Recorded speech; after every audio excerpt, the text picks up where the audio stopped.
case briefs, and so much more. LSData's got what you're looking for. The United States District Court for the Southern District of New York heard the case of Securities and Exchange Commission v. WorldCom Inc. in 2003, involving the largest accounting fraud in history.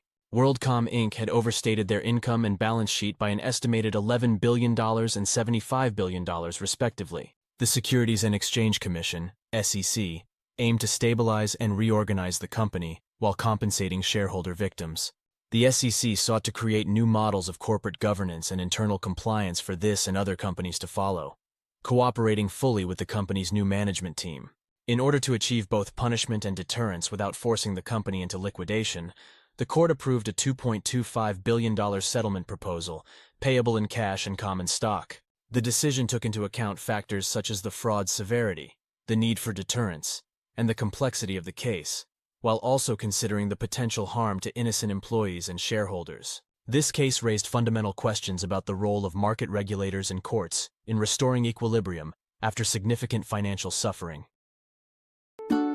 Case briefs, and so much more.